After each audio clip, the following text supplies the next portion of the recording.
Hi everyone and welcome to episode 107 of the Talk is Cheap show, our third show of the new year. We've got a great show lined up for you today. I must say I'm really looking forward to this one. But before we start in earnest, time to introduce our guests. First up, a man to my left who really needs no introduction, but it would be remiss of me not to give him the introduction he deserves.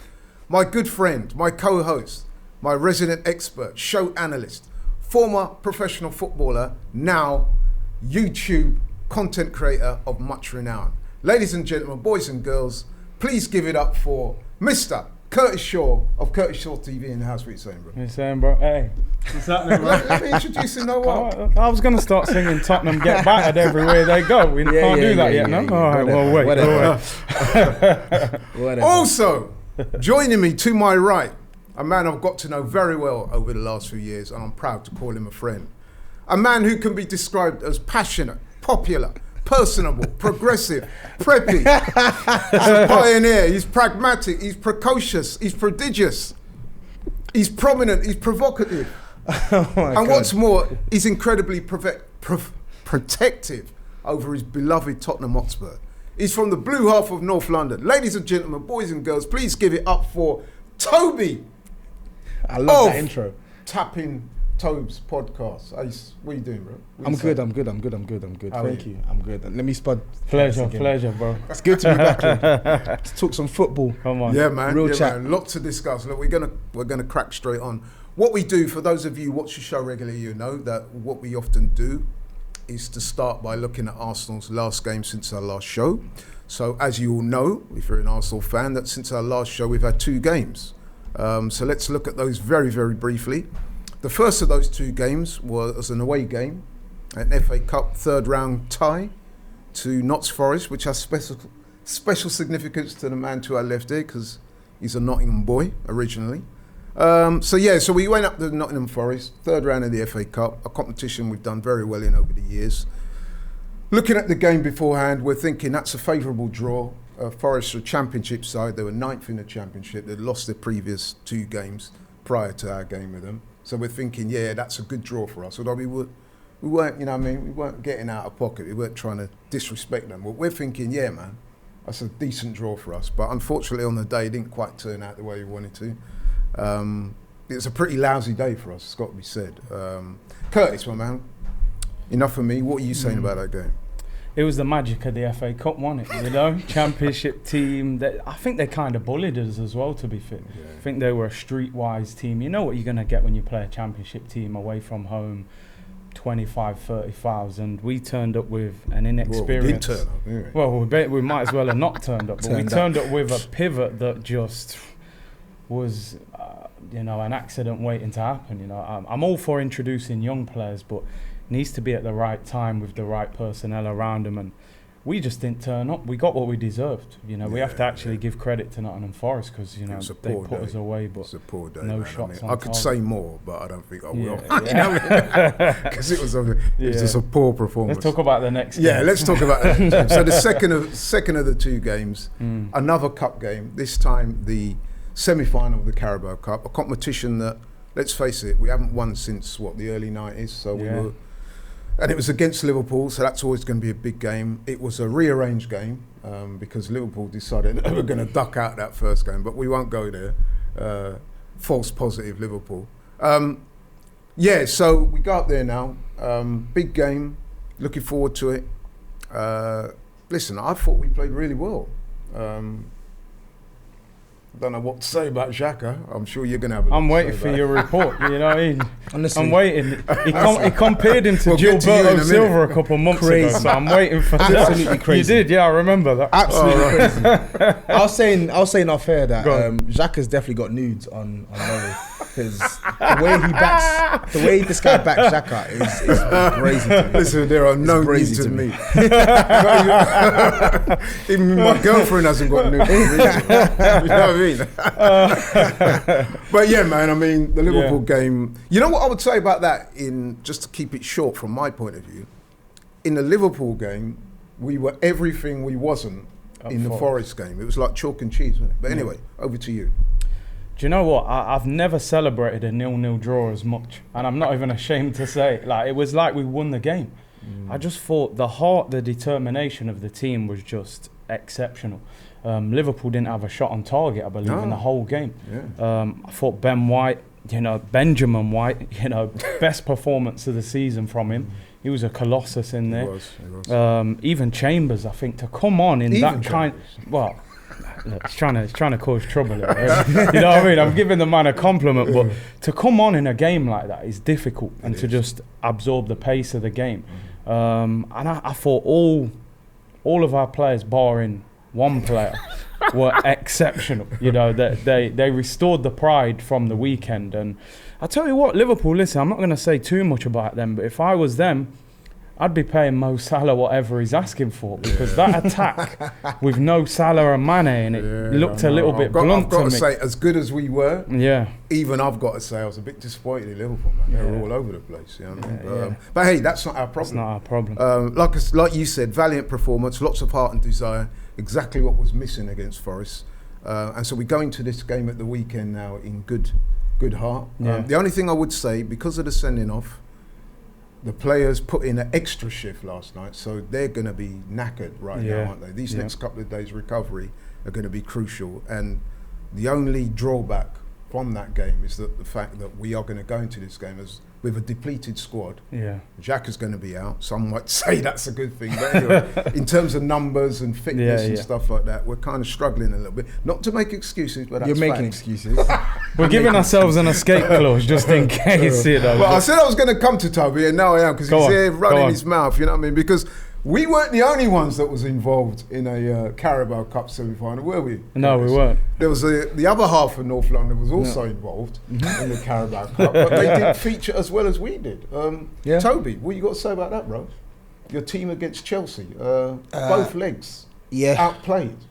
Is that fair to say? I think it's fair to say, yeah. Definitely in the first leg you were outplayed.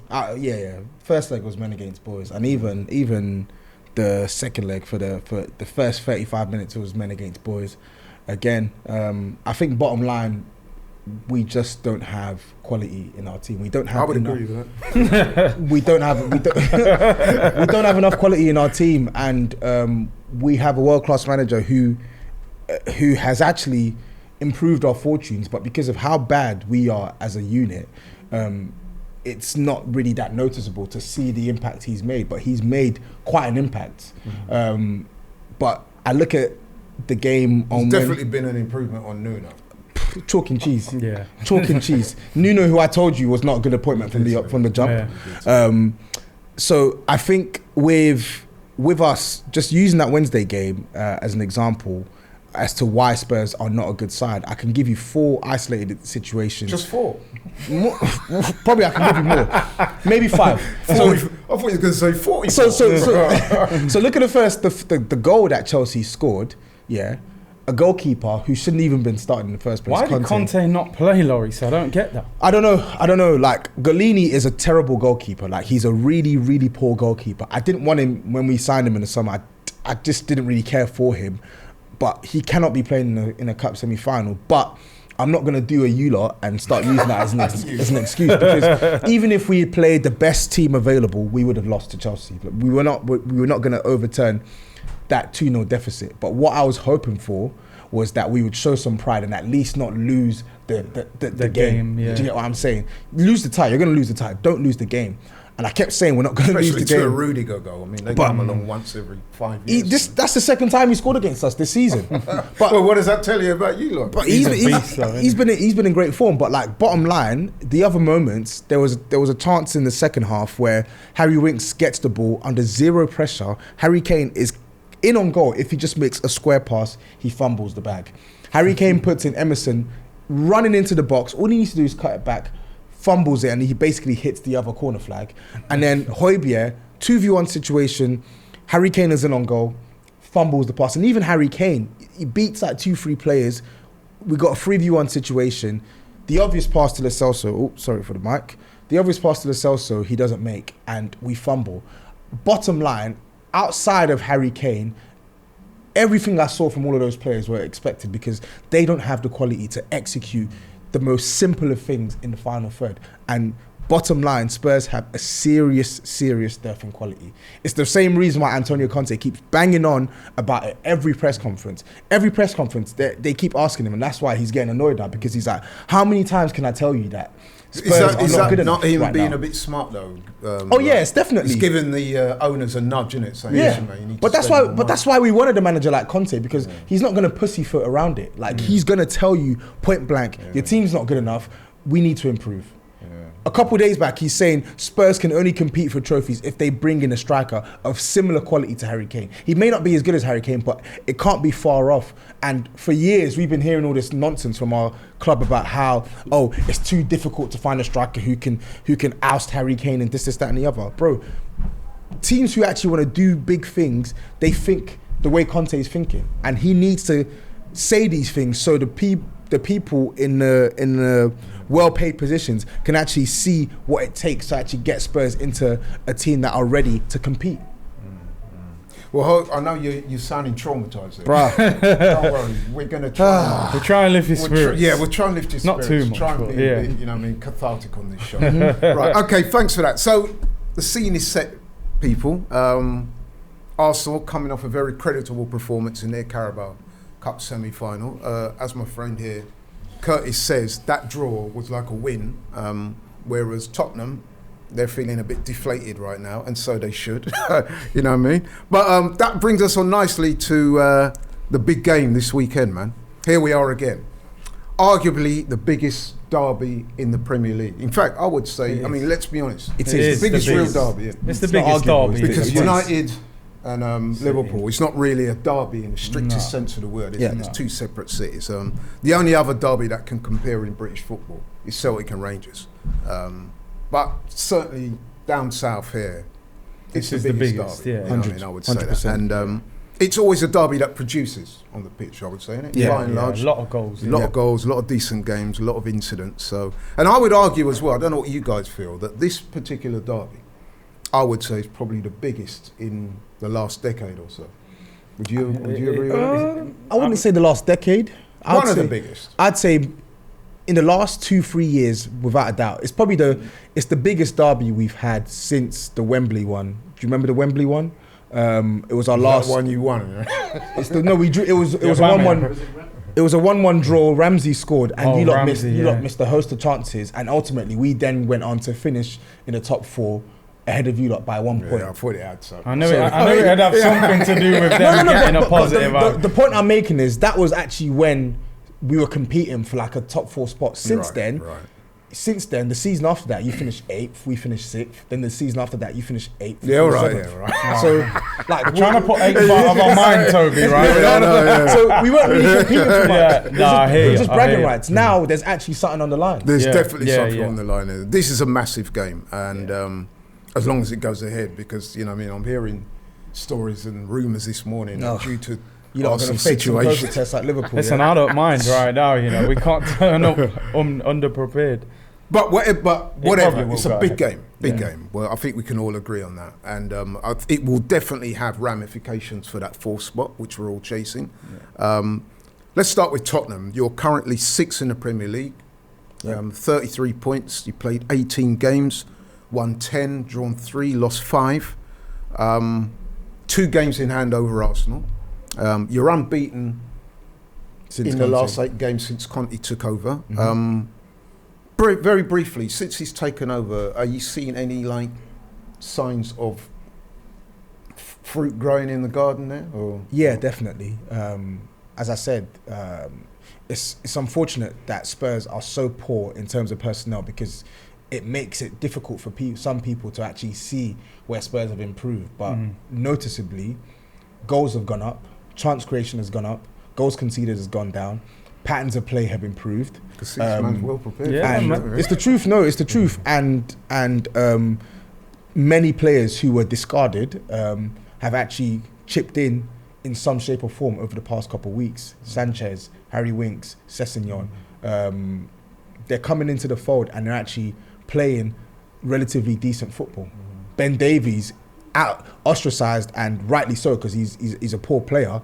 Out of nowhere, he's been one of our best players in the last sort of 6 or 7 weeks, playing the left side of a back three. So as poor as Spurs are, you can clearly see the improvements. He hasn't really got Harry Kane going yet, though, has he? Not yet. I think he has. I think he has. I think Kane's... There's been an improvement because, earlier in the season he was backfiring. Never mind firing.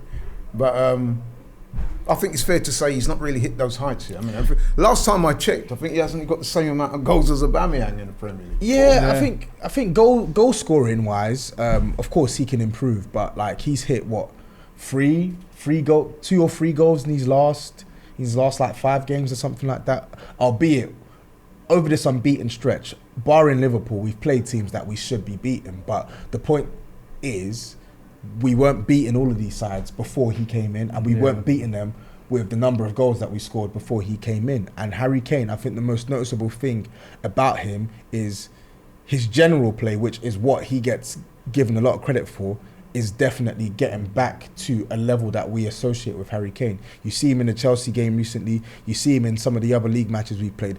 His all-round game is getting back to a decent level, and I think that's what gives us confidence. And to give him credit, I think a lot of that negativity that was surrounding a possible move to City now, a lot of that talk has subsided now that Conte's come in. Yeah. Obviously sat Harry Kane down and said, look, I want you to be part of my plans going forward. And those talks seem to smooth the situation over. For now, yeah, but we don't know what's going to happen in the summer. I still think there's a part of him that wants to leave the club. But I think what I can say about Harry Kane now, which is what I couldn't say in the first 3.5 months, is he's trying now. Like, you can actually see, like, he's putting in a shift. And not just the fact that he's putting in a shift, you can actually see that he's putting some quality in some of the touches that he has when he's on the ball, as opposed to the rubbish that we were getting for a large part of the season. Okay, thanks, bro. Moving on to Arsenal then. Right, so Arsenal, at the time of filming this show, we're currently 5th in the table, 35 points. Played 20 games, couple more games more than Spurs. Won 11, drawn 2, lost 7. Curtis, going into this game, man, what's your thoughts? How confident are you? I mean, do you know, it's a tough game. Obviously, North London derby is always hard. I don't think we've beaten Spurs since 2014, is it? Away, yeah, we haven't done that. So, well. I mean, Rosicky Screamer. Yeah, it's not a great record. Obviously, new stadium, we need to turn it around. But look, it will be a tough game. I think the main difference I've seen in Spurs is kind of Conte. They look a lot more organised. I felt when we played them at the start of the season, they were a bit all over the place. Yeah. Conte's got them a little bit more rigid, and like Toby said, they're creating chances. So it will be a hard game. Obviously, we played Liverpool 24 hours after Spurs, and like you said, playing 70 minutes with 10 men will have took a lot out of them. Yeah. But you've got to find the energy from somewhere. Nobody feels sorry for you in football. We got to find a way to make it work. And the thing is, you got to look at they've just lost to Chelsea, so you know their confidence level will have taken a little bit of a hit there. They didn't make the final. I believe Son's out. Is that right? You believe? I think you know he's out. Oh, because as an Arsenal fan, you think, I remember Mourinho say, Eden Hazard's injured when he was at Chelsea, and then all of a sudden he'll turn up on the day. You know what I mean? What was the nature of the injury? It's a muscular injury, but they're saying that he can't train until after the international break, so they're not. So he's out indefinitely until the end of the month. Right. So that's a big loss because Son, you know, he's a quality player and he's dangerous. So I just think we've got to try and punish what I still see as weaknesses in their team. I mean, Matt Doherty, you know, boyhood Arsenal fan. Terrible. You know, right back playing left wing back. I think Saka can mince him if he gets the ball enough. And I think the guy Tanganga, although he's a decent player, and he's willing and he's physical, but he's got a mistake in him. That he's been poor. Definitely, he's been poor for the past few months, and to be honest, I hope he doesn't play because he got run ragged by ESR. In full effect, bro. He got run ragged by ESR in the reverse fixture at the Emirates, and in all honesty, Davison Sanchez is playing better. Ben Davies, exactly. Ben Davies is saying something. Ben Davies is playing better, and Dyer, who you know my thoughts on Dyer. He's been one of our best centre-backs this season, so the hope is they play over Tanganga, because I think if Tanganga plays in this game, there will be a mistake, without a doubt. Without a shadow of a doubt. Yeah, what I see with Tanganga is a guy that's very willing, very physical, but he shows his inexperience at times. by making a mistake. That being said, we've got a very experienced player at Arsenal who makes mistakes a lot and costs us games, and so, you know what I mean? Yeah. But going back to Arsenal, how confident are you, given the fact that, you know, we got injuries, we've got a couple of COVID cases, we've got the AFCON situation with guys out there. It's a pretty depleted squad. Do you think we can actually go there and give our best? Yeah, because I think if you look at our attack hasn't really been hit, you know, Lacazette, Martinelli, Saka. We got to hope Smith Rowe's back. I believe they said Smith Rowe and Tomiyasu, it was 50-50 whether those two would return. I just think you can't make excuses in football. That's the reality. We'll try and do it if it goes wrong. What kind of team Nobody you think cares about it. I mean, Ramsdale in goal, the usual back four if Tomiyasu returns. Obviously, I must say, on that, in goal, I was a little bit surprised. I did cop a lot of stick from some of the guys in the watch-along. Yeah, he dropped Leno for that game. I was given that we got the Tottenham game coming up as well, and it has to be said, I didn't think Ramsdale had his best game last night. He didn't. I thought that's putting it if mildly. I'm Leno, putting it mildly. Exactly. If I'm Leno, I'm thinking that's a little bit out of order. I think that tells you that Leno's finished at the club because I thought the general feeling was he was going to play all the cup games. That's what he I got thought. Man of the match against Forest. He's probably the only decent player. And then he brings in Ramsdale, which, I don't mind that too much because sometimes I think when you're that close to winning a tournament, play your best team. But it said a lot about Leno. It did. I felt a bit sorry for Leno because he played well. Yeah. I mean, in the Forest game, he was one of the only players in that team. Probably the only player. That you could say played a decent game. And like you said, some people were saying he was our best player. And then his reward for that was to get dropped for the next game. It kind of reminded me of Ainsley Maitland-Niles. Remember a couple of weeks ago he came in, and I think it was against Watford. Yeah, had a really good game, and then he wasn't seen again. No, and got shipped out to Jose. to Roma. So I think the problem for us on Sunday is the midfield. Right, we can all see that Xhaka is now suspended. Like we said, some people won't mind it, but the reality is right now we haven't got anyone else really. We've got Sambi Lokonga. They've brought Aziz back from Portsmouth on loan. I mean, I'm not sure he's ready to go into a game. To pluck him out of Portsmouth and to put him into a game like this, no. I mean, okay, we might have to do it. Yeah, but it's not a good look. It's not a good look. People saying, get Jack Wilshere in. I mean, listen, man. From TalkSport. That's man said from TalkSport. That's your fan base, I mean, listen, because he's doing more for TalkSport at the moment than he is for us. I mean, listen, I'm all for fairy tales, but listen, Edu, man. Do your job. I want to know. I just want to say this quickly. Did Edu and Mikel Arteta not know about the African Cup of Nations? We've known for 12 months. And we all knew that El Neni and Partey were going. We knew we were short. We loaned out Ainsley when we needed him. And we haven't signed anyone. Like, is Edu smoking cigars on his jet ski on holiday? What are they doing? And given the fact as well that we know that Arteta's supposed to be this meticulous guy with his attention to detail, micromanaging every aspect of the club. I'm surprised that they found themselves in this situation. It's poor. Okay, so so alongside Samba, who you got? I mean, honestly, I don't know. I saw somebody saying if Smith Rowe's back, maybe you play him. I don't think you can play Patino. Nah, look what happened to him at Forest, man. He's not ready for that. Which is ironic, really, because when he came on the other day. In that game against Norwich, was it? Yeah. Everyone was saying, this guy, man, he's looking great. It just goes to show that it's horses for courses, isn't it? Levels. I genuinely don't know who they can play in midfield. I honestly don't. Aziz, I don't know if he's ready. Smith Rowe.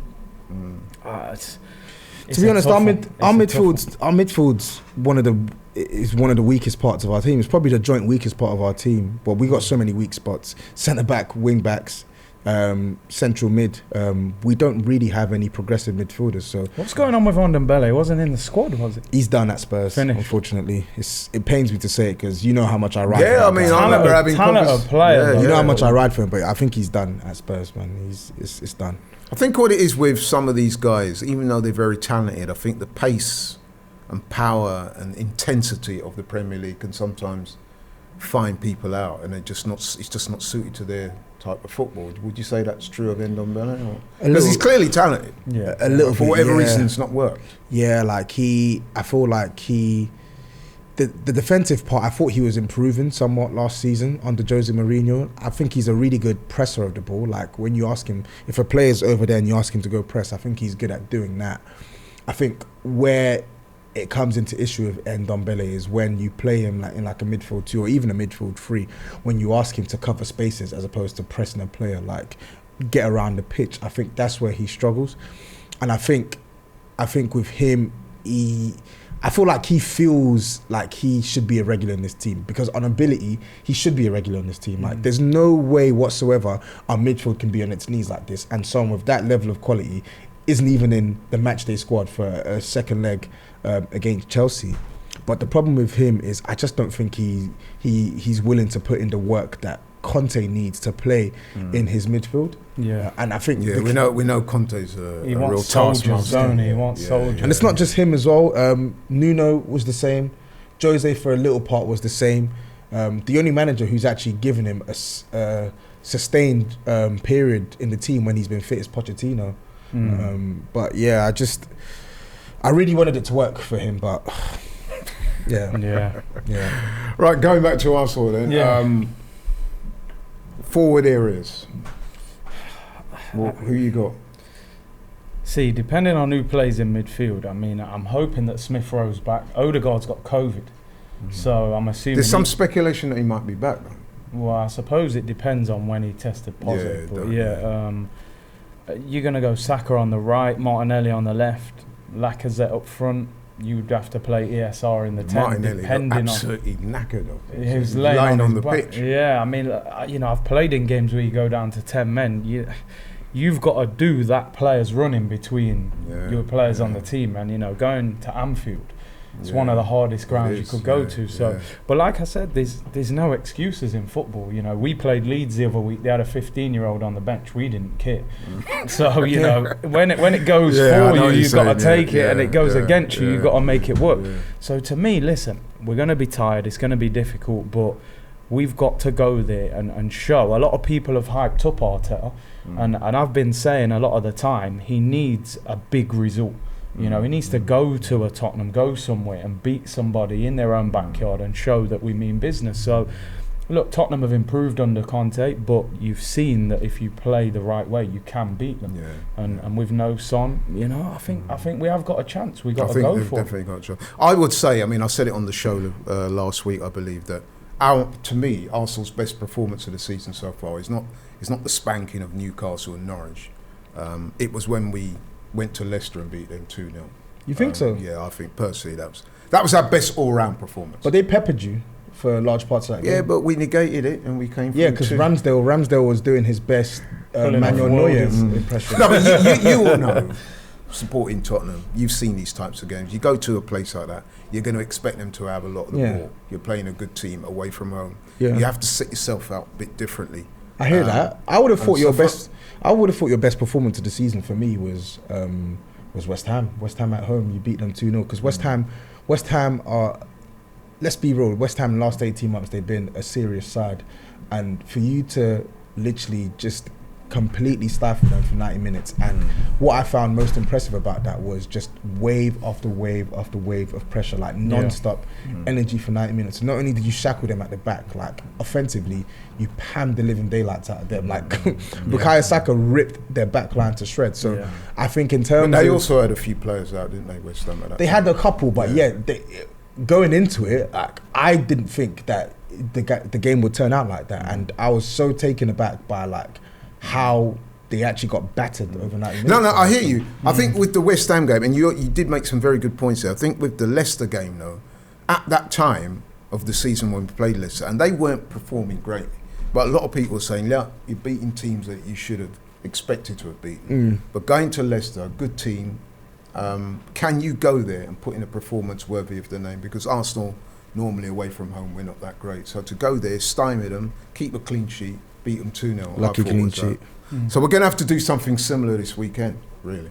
Okay. And as you've heard Curtis say, and he's not capping, it is true, we've got a severely depleted squad. So if we can go to Tottenham, but come on, bro, you got to keep it real. Yeah, but what about we are missing a number of players. You've got the same number of injuries as we.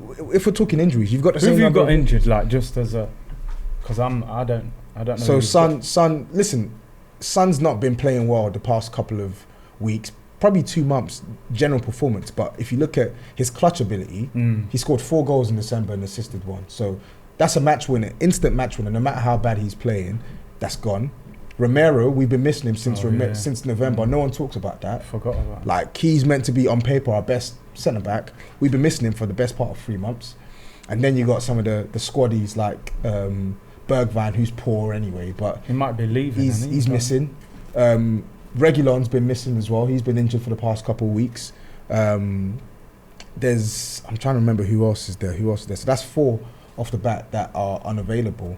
So when I look at the number of injuries you lot have, Emil Smith-Rowe, Tomiyasu, and then key players, bro. Odegaard to COVID. Players. Yeah, they're key players. It's obviously but AFCON that's done us. But that's what I'm saying. But the thing is, the things that have happened to you, it's not like circumstantial. Like, you knew AFCON was a thing. Yeah. I'm fully on board with it. But what I'm saying, nevertheless, it has impacted upon this game. Of course.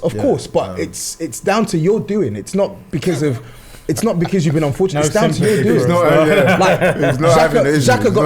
Xhaka got sent off. You should be suspended and unavailable for a couple games.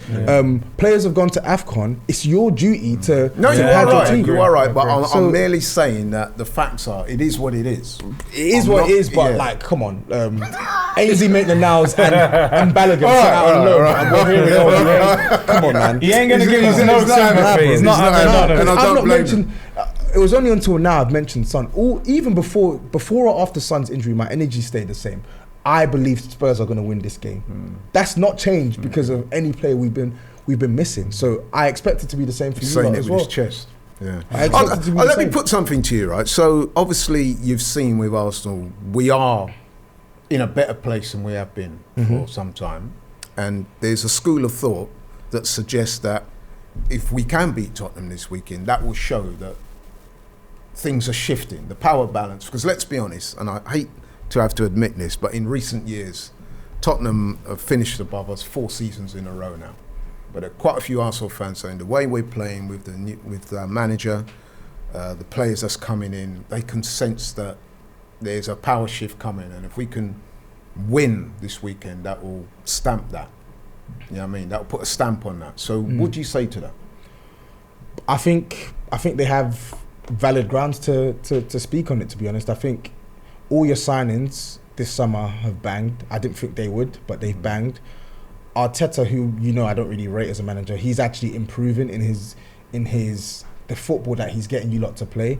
I think it's now clear that you lot are a possession-based team and you actually use the ball a lot better than you have before, and you've got a better younger pool of talent than we do. So I think on paper, when you look at how we play on the pitch versus how you lot play on the pitch, there's evidence there to suggest that Arsenal are on an upward trajectory and Spurs not so much. But I still think we still have some talent in our team. And most importantly, I think we have something that you don't have, which is a world-class coach. All he needs is sufficient backing. I think you lot, it's probably the closest it's been in years in terms of fighting for a top 4 spot. So if there was an opportunity for you lot to get back where you think you belong, I'm going to put it in quotation marks, where you think you belong, now would be it. If you beat us on Sunday, that's a killer blow for us psychologically in the top 4 race, and that's a huge boost for you psychologically. Who do you think this game is more important for? Or do you think you both need to win it as badly? I think we both need to win it as badly as possible. Agree with that, I think we have to. Same question to you, Curtis. Let me start with a power shift question. There's a lot of talk around, certainly our part of North London. People saying if we can go there this weekend and beat Tottenham, that will show what a lot of people are thinking, that we're about to take over the balance of power in North London. Do you share that sentiment, or do you think that's too early to say? Because let's face it, they have finished above us in the last 4 seasons, and they've qualified for the Champions League a couple of times when we haven't, and stuff like that. So I think, when was the last time we qualified for the Champions League? Back in 5 seasons. 5 seasons. Yeah. So It's a long, long time. I mean, first of all, I don't think there was a power shift. I'm not even being disrespectful. Well, even with them finishing. No, listen, their performance is factual that they have been better than us over the past few years. But to talk about power shift, I think you've got to have success to say have shifted the balance. You know, it's a fair point. I don't really like using. I think the term power shift is corny. It's a bit. It's corny, it is anyway. It is kind of. Yeah, but it is also relevant when you think that the two teams are rivals and always will be. I just think we've been better than you the past 5 years. That's I'll put it as we have been a better side than Arsenal in the past 5 years. It doesn't change the stature of Arsenal as a football club. It just means that for the past 5 years, Spurs have quite even though we've won side. Things in that 5 years. And it's true, but like over a 38 game season, that I hear what you're saying. Proves your weight. That proves your yeah, but if the last 2 years you've not qualified for the Champions League, you haven't won a trophy since 2008. Yeah. Okay, you can say, we finished above you, rear. Okay, you finished 7th, we finished 8th. Like Curtis said, that's not really anything to. I agree, but have a sort of open top.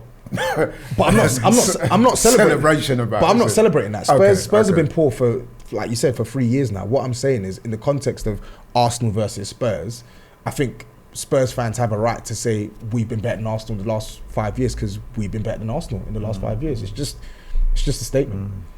I mean, I did some stats because the talk was about decades, and going back over the last 10 seasons, I think if my research is correct, we have played Tottenham on 24 occasions, and you may be surprised to learn that Arsenal have actually won more than Tottenham in that time. Not by many. We've won 10, you've won 8, and there's been 6 draws, but during that time, bro, you've not won a trophy. And, you have qualified for the Champions League and you did reach the final. Pretty miserable performance in the final, it has to be said.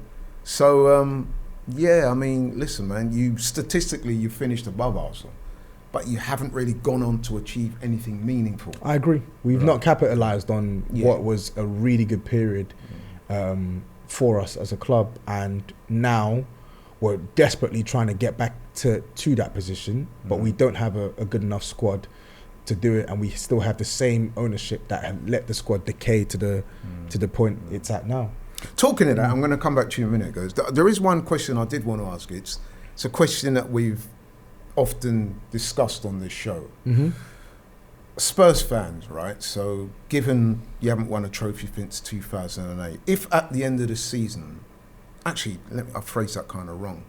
Hypothetically speaking, if you're given the chance between winning a trophy and qualifying for the Champions League, which one are you going to take? A domestic trophy or Champions League qualification? Which one are you going to take? People aren't going to like my answer. No, it's just your call, bro. I would love an FA Cup. I would love Spurs to do both, but I think when you look at where we are right now, a club who are self-sustainable, don't really want to spend. We don't have the big name like Arsenal or Chelsea to bring in players. We don't have the mega bucks that Man City. So you're admitting that you're not on a level of Arsenal in terms of big club status? Yeah, I've never denied that though. Okay. That's interesting. I love hearing that. I've never.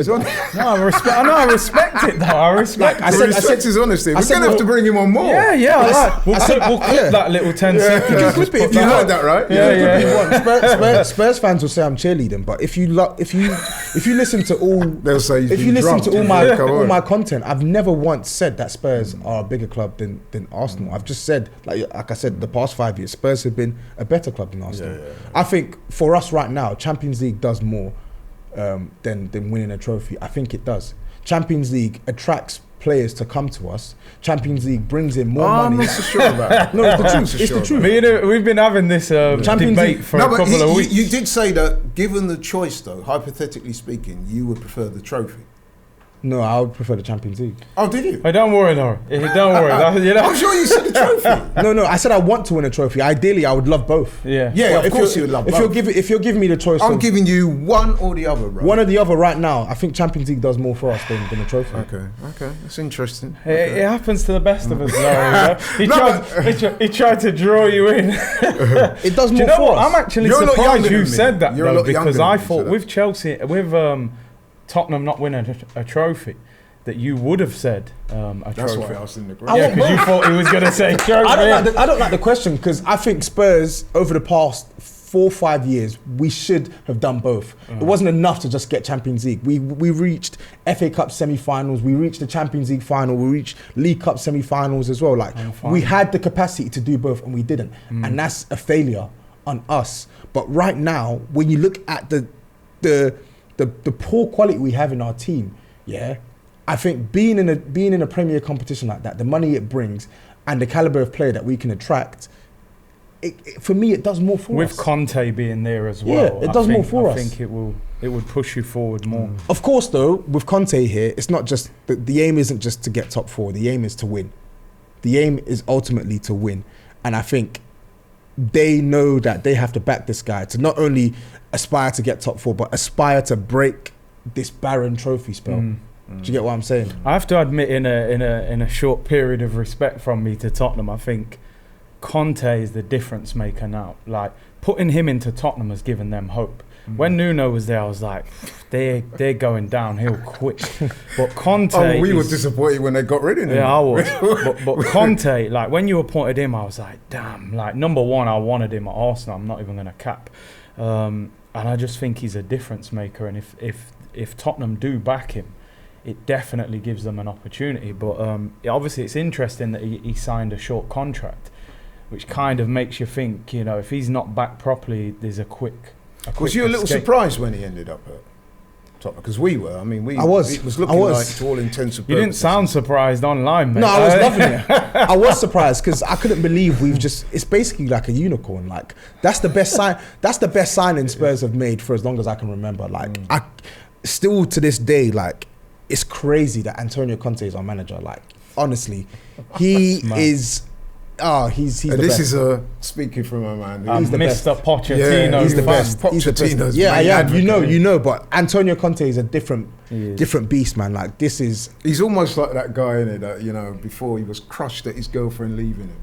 And now he's got a new girlfriend. Oh, she's the best. I just hope it doesn't fall. I've loved him even before he joined. Because one thing I would say about Conte, man, he's a bit of a taskmaster, both with the players and with the board. Yeah. If you examine his previous history, he tends to fall out. He needs to get what he wants. If he doesn't get what he wants, he can be a hard. I'm surprised you haven't signed anybody in this window. I thought he was going to spend in January. That's why he's putting pressure on them, innit? And I think that's another reason why we wanted Conte, because if he doesn't get what he wants, he'll make it public and he'll make a fool of the board, and that's what they need. Yeah. Were you a little surprised that he's made a bid? Well, it would appear that they're making a bid for Adama Traore. I'm not sure if he's a. They were linked with him in the last window. Listen, Conte signs weird, poor players all the time. So I'm not, in terms of that profile player, I'm not shocked that was a bit surprising. Yeah, we signed like Ashley Young and Victor Moses and Moses. Yeah, so I'm not shocked, but you know what that is? That is a manager who believes that he can get the best out of players. It's true, but I also think it's a manager who has been recommended a player by Paratici, because we wanted him in the summer, and he's available for a cheap price. Recommended by the agent. He's available for a cheaper price now, and in typical Spurs fashion, we go for the cheap option instead of the best option. You think I'd be sat here telling you I want Adama Traore? I don't want Adama Traore. I do not want this guy at It did raise my eyebrows. I don't want him. But if Antonio Conte wants him, it is what it is. Right, I'm really loving this, but we're going to have to draw it to a conclusion at some point. So it befits me to now move on to a prediction. And this, I have to say, it's a pretty hard game to predict, given the circumstances around this game. I think it's fair to say that had we been able to choose from our respective full squads, I would definitely be going for an Arsenal win.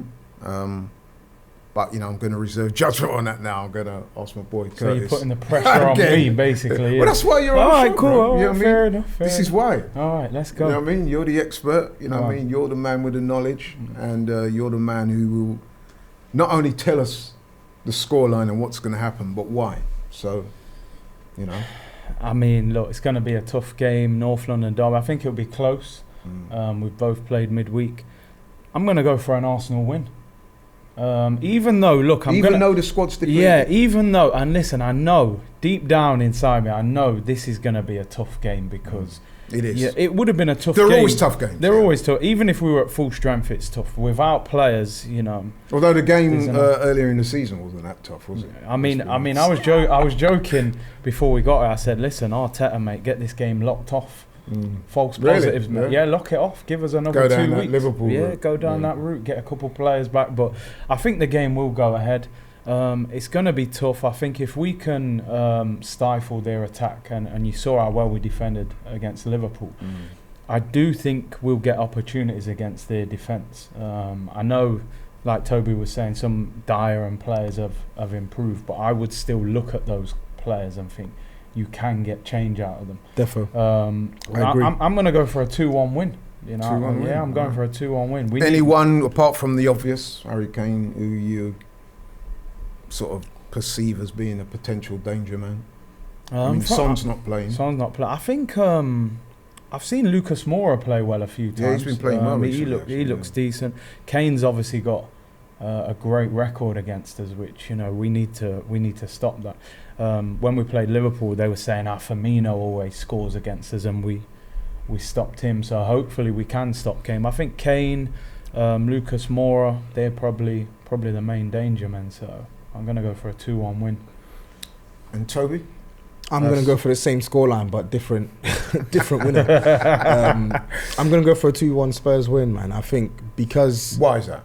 Because there's so much riding on this game, and because of our strong home record against you in recent years. And we haven't won this since 2014. Yeah. And because of the fact as well, there's multiple factors. Fans being back in as well, so it's the first time you're going to be at our ground, at our new stadium.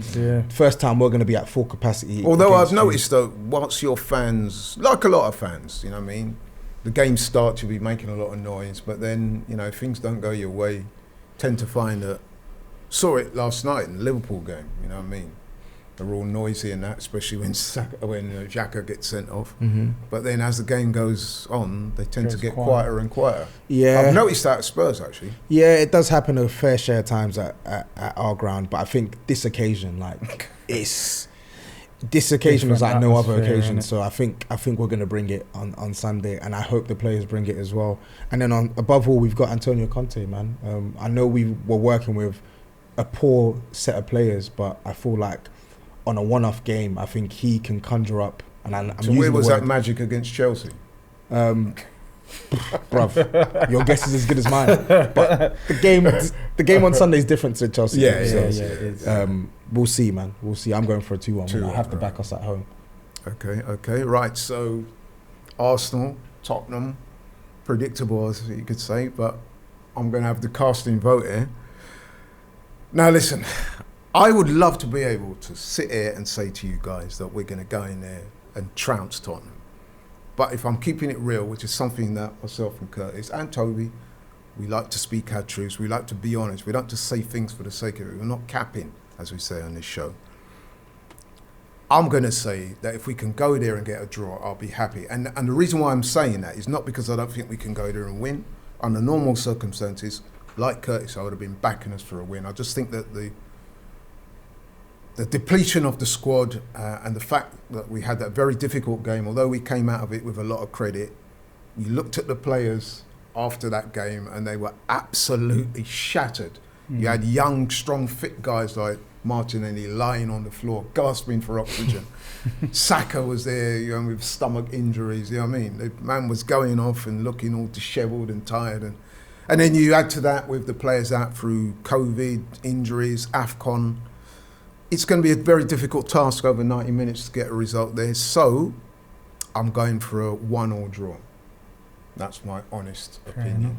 I hope I'm wrong. I hope we get the win, obviously. But if I'm keeping it real, that's what I think. Yeah, fair. Just trying to think.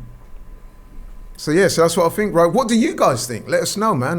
Those of you watching the show, tell us what you think and why. Don't just say, Arsenal going to win 3-0 or Tottenham, blah, blah. Give us your reasons why.